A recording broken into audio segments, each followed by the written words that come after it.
lunes 15 de mayo. Estamos, hermanos, a la mitad ya de este mes de mayo e iniciando la tercera semana de este mes, y es un privilegio el poder compartir una vez más el mensaje de la bendita palabra de Dios.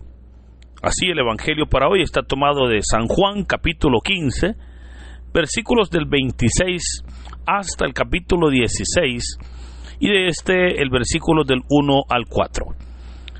Doy lectura a la palabra de Dios en el nombre del Padre, del Hijo y del Espíritu Santo. Amén. En aquel tiempo Jesús dijo a sus discípulos: Cuando venga el Consolador, que yo les enviaré a ustedes de parte del Padre, el Espíritu de verdad que procede del Padre, Él dará testimonio de mí, y ustedes también darán testimonio, pues desde el principio han estado conmigo. Les he hablado de estas cosas para que su fe no tropiece. Los expulsarán de las sinagogas, y hasta llegará un tiempo cuando el que les dé muerte creerá dar culto a Dios. Esto lo harán porque no nos han conocido ni al Padre ni a mí. Les he hablado de estas cosas para que cuando llegue la hora de su cumplimiento, recuerden, ya se los había predicho yo. Hermanos, esta es palabra del Señor. Gloria y honor a ti, Señor Jesús. Continuamos con la lectura y meditación de este sermón o discurso que encontramos en los últimos capítulos del Evangelio de San Juan. ¿Verdad? Hemos dicho que este es el sermón más largo, ya que dura desde el capítulo 13 hasta el capítulo 17. Hemos también hablado de que este sermón obviamente tiene algunas peculiaridades muy diferentes.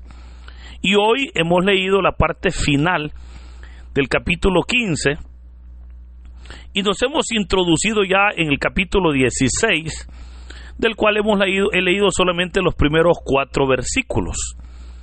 Jesús va caminando con sus discípulos hacia el huerto del Getsemaní, lugar donde será capturado. Ahora, recordará usted como el sábado pasado hablábamos sobre el mundo y cómo éste se opone a Dios y a nuestro Señor Jesucristo. Se opone al reino de Dios, ya que practica los valores del mundo, los valores pecaminosos. Y el reino de Dios obviamente tiene valores opuestos o hasta contrarios a los valores del mundo. Jesús les ha exhortado a sus discípulos a que verdaderamente cuiden esa unción del Espíritu, a que ellos puedan practicar y vivir los valores del reino de Dios y no los valores del mundo. Hoy entonces continuamos con la lectura y ahora hemos escuchado la promesa del Señor a los suyos, cuando el Señor les dijo: cuando venga el Consolador, que yo les enviaré a ustedes de parte del Padre, y les dice: el Espíritu de verdad que procede del Padre. Notemos cómo el Señor le llama el Consolador, aunque recordemos que originalmente aparece una palabra en griego, la cual es la palabra paracleto. Y decíamos, se recuerda el día de ayer, domingo, que la palabra paracleto puede ser traducida de varias maneras. La podemos traducir como el consolador, la podemos traducir como el ayudador, el fortalecedor, el abogado defensor, ¿verdad? Tiene varias traducciones, pero en todas se manifiesta la ayuda que realiza obviamente en aquella persona necesitada. Así entonces se nos presenta la tarea del Espíritu Santo, esa tarea que el Espíritu haría para contrarrestar los valores del mundo, para contrarrestar la maldad que el mundo hace o haría en los siervos del reino. Por eso el Señor le llama el Consolador, porque vendría a consolar al servidor, consolar al pueblo de Dios del odio de la maldad que el mundo entrega o de la maldad que el mundo produce. Le llama el Señor el ayudador, porque sería el Espíritu el que vendría a ayudarles, ¿verdad?, para poder realizar la obra. Pero hermanos, eso es lo mismo que el Espíritu hace hoy en día. El Espíritu es nuestro ayudador, el Espíritu es nuestro defensor, el Espíritu es nuestro abogado, porque es sobre esa área donde el Espíritu viene y comienza a obrar, ¿verdad? Son áreas pues muy necesitadas en nuestras vidas. Por eso el Señor dijo, cuando venga el Espíritu, y dijo el Señor que yo les enviaré a ustedes de parte del Padre. Y lo aclaró, el Espíritu de verdad que procede del Padre. O sea, lo que está diciendo es que el Espíritu es como una emanación, vamos a decir, del Padre, que viene para convertirse en nuestro consolador y ayudador. Pero notemos, el Espíritu Santo es, recordemos, la tercera persona de la Santísima Trinidad. Y es una persona, oiga, muchas personas o muchos en algún momento dicen, es que el Espíritu Santo es una fuerza. Pero la Biblia dice que el Espíritu Santo nosotros lo podemos contristar, o sea, lo podemos entristecer. Hermano, usted a una fuerza no la puede entristecer. Por ejemplo, la fuerza de un terremoto. Usted no puede contristar o entristecer a un terremoto. O la fuerza de un maremoto, ¿verdad? O de un viento fuerte, ¿verdad? Usted no puede contristar eso. Pero al Espíritu Santo sí lo podemos contristar. ¿Y por qué lo podemos contristar? Porque la tristeza, así como las alegrías, forman parte de las emociones. ¿Y quiénes son los que tenemos emociones? Las personas.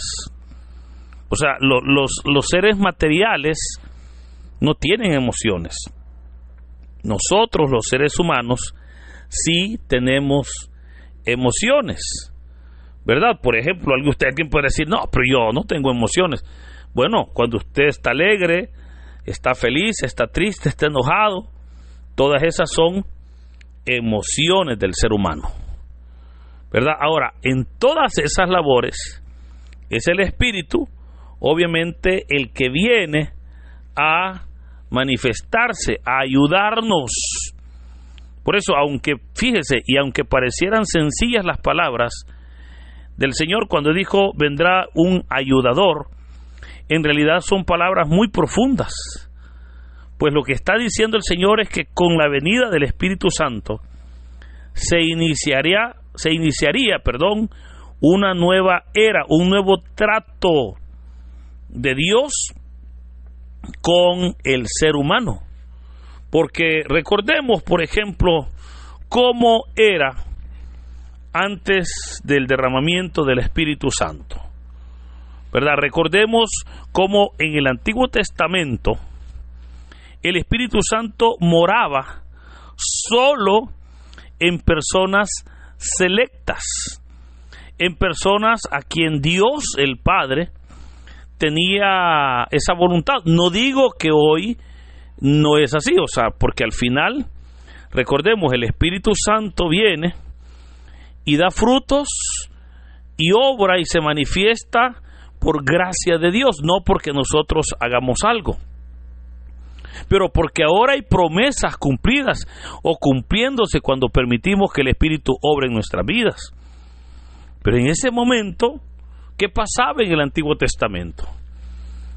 Solamente, insisto, en aquellas personas selectas y pero muy selectas por Dios, ¿verdad? Uno de los casos muy conocidos quizás en el Antiguo Testamento es el caso de Sansón, ¿verdad? Ahí se nos presenta que era obviamente el cabello, pero en realidad no era el cabello era nomás el símbolo del nazareato, un voto que Sansón había hecho con Dios. Pero eso pues obviamente no era muy grande. Ahora, ¿qué era lo que implicaba? Implicaba verdaderamente esa unción, esa llenura del Espíritu que Sansón tenía. Los evangelios también nos hablan de Simeón, un anciano en quien moraba el Espíritu Santo, pero vea, era obviamente como respuesta de su entrega, de su conversión, obviamente de su comunión con Dios. O sea, eso era lo que sucedía en el Antiguo Testamento. Pero el Señor ahora les está diciendo: yo les enviaré a ustedes de parte del Padre al Espíritu de verdad. Notemos que este Espíritu iba a ser enviado, y les dice, y ese Espíritu va a morar en ustedes. No solo vendría de visita, sino que se viene a morar plenamente. O sea, eso es interesante porque eso implica que el Espíritu viene para morar, para vivir con nosotros. Por eso el apóstol Pablo va a decir que somos templo y morada del Espíritu Santo. Pero hermanos, eso es importante, fíjese, porque si sabemos nosotros que el Espíritu de Dios mora en nosotros, significa que tenemos que vivir conforme a esa llenura, a esa presencia. Pero también significa que tenemos que permitir que ese Espíritu comience a obrar, comience a dar frutos, comience a moverse, comience a ungirnos, comience a actuar. O sea, el Espíritu viene a nosotros no para hacer una carga, hermano, sino para verdaderamente equiparnos, para prepararnos, para que nosotros podamos hacer la obra del Señor. Pero eso es hermoso, porque vea, no hablamos de que Dios obviamente está lejos de nosotros, no, hablamos de que el Señor está en nosotros. Hace varios años leía un libro sobre un misionero que llegó a Corea a predicar la palabra. Me llamó la atención porque recordemos que Corea es predominantemente budista.